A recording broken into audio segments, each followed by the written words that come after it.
Jean-Paul Sartre was born a bourgeois. His father was a young naval officer who died of a fever in 1906, when Sartre was 1 year old. Sartre was to describe this as the greatest event of my life. Had he lived, my father would have lain down on top of me and squashed me. Having been denied this Oedipal fantasy, Sartre claimed that he grew up with no sense of filial obedience, no superego, no aggressivity. He had no interest in authority, nor any wish to exercise power over others. So it comes as something of a surprise that this saintly childhood gave rise to an undying hatred for the bourgeoisie, and any middle-class habits or values associated with this worthy section of the community, a lifelong need to combat any sort of authority, and a desire to establish psychological dominance over all who came into close contact with him.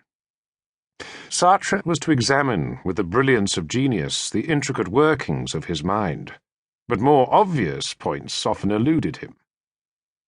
Sartre's mother, Anne-Marie, along with her saintly infant, returned home to live on the outskirts of Paris with her father, Karl Schweitzer, uncle of the African missionary Albert Schweitzer. Grand-père Schweitzer was a typical French patriarchal figure of the period.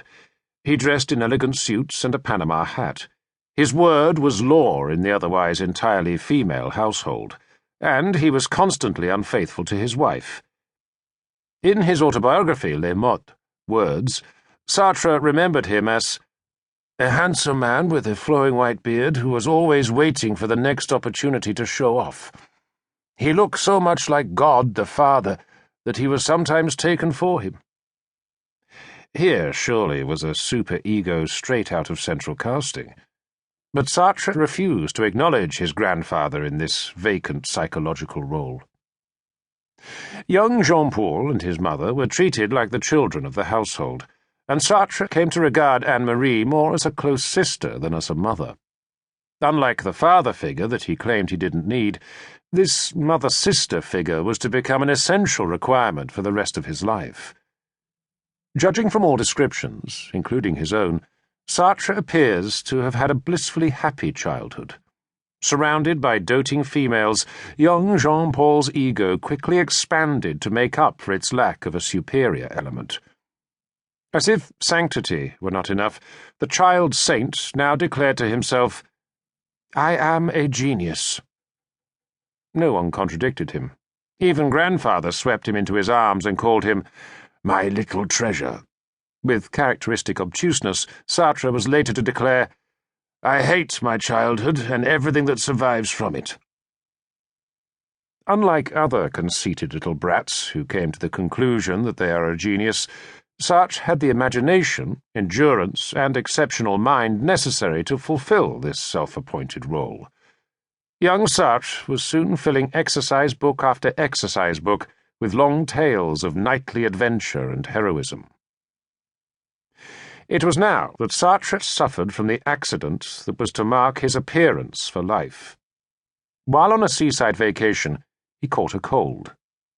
In those days, the medical profession had a respectability that far exceeded its actual ability, and the young boy's cold was allowed to develop disastrous complications. As a result, Sartre suffered from leucoma in his right eye, which led to strabismus and a partial loss of vision.